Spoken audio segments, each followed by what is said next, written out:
So in this video, I'm going to go over two ways you can actually quit your 9 to 5. I'm going to go over pros and cons of each. I'm going to share what I did and what I would do differently to actually, so you can go and replicate this yourself. So first thing is, there's two ways you can quit your 9 to 5. One is you quit cold turkey and you figure it out as you go. The second one is you actually build up your 9 to 5 at the same time you're building up your side hustle. The idea here is you take the cash flow from your 9 to 5, invest it into your side hustle, and then you essentially build up your side hustle to a point where it's actually 2 or 3 times the income you're generating from your 9 to 5. So those are the two main ways. I'll give you the pros and cons of each. So the first one is where you quit cold turkey and you go into a venture right away. This is what I did, and what happens when you do this is you essentially take on a lot of stress.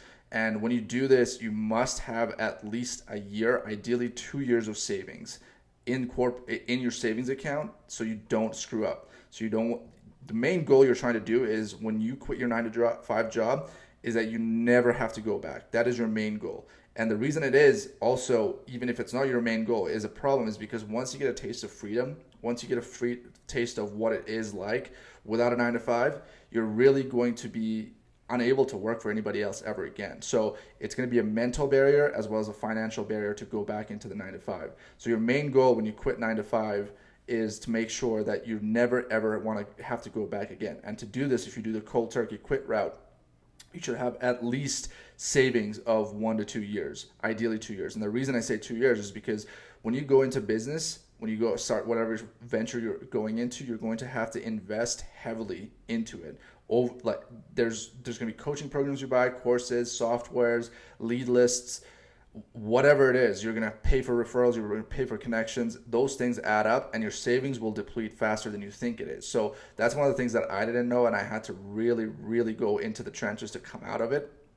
And I highly recommend you actually have savings if you are going to quit cold turkey. So that is one of the cons of it, is that you have to have bigger savings, and at the same time you also have to make sure you can deal with stress, you can deal with not having a cash flow coming in right off the bat. I did this because there's one major reason I did this is because it really lights a fire under your ass unlike anything else. So I did this because I tried to do option number 2 for a while, where I tried to build it on the side and I wanted to quit my 9 to 5, and this was like years ago. And the main problem that I was having was that I just didn't have enough urgency.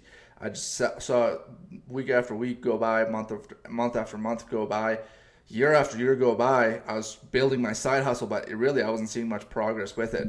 And I got to a point where I was like, okay, I want to get into a position where I either feel like I'll be homeless and I'll be out of food, or I have to make it into my side hustle. And that's when I started calling my side hustle my main hustle. And there was a massive mentality shift, because either I make it with this, or I straight up don't have a place to live, or I'm going to be out of food. That's the mentality I had. People it also depends a whole lot in your personality in terms of what it is like. The more risk-taking you are, the more aggressive you can be, the more stress tolerance you have, the more pressure you can take on, the better it is to go the cold turkey route. So that's the route I did. And the second option is where you build it up and you do it on the side. Excuse me.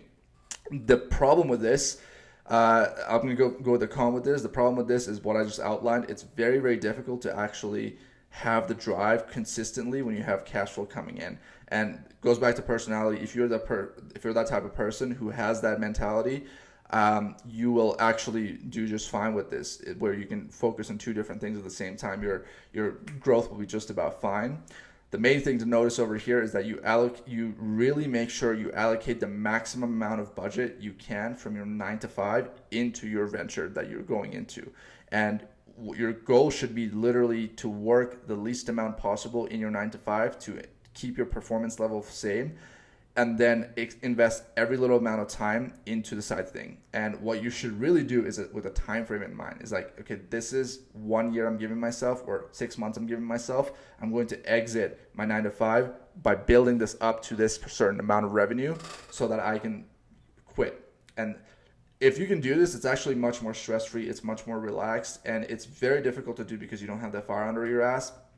And what I recommend is really really deciding what your personality is, what you can take on, and going all in on it. So if you're going route one, which cold turkey with savings, or round two, or route two, where you're actually just figuring out stuff as you go and building it alongside your 9 to 5, commit to it and just go all in.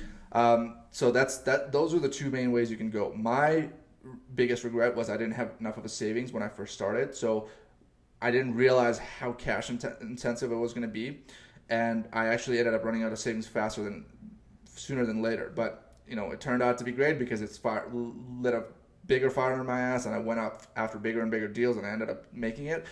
Not making it all the way, but just making it out of that. So those are the two major things.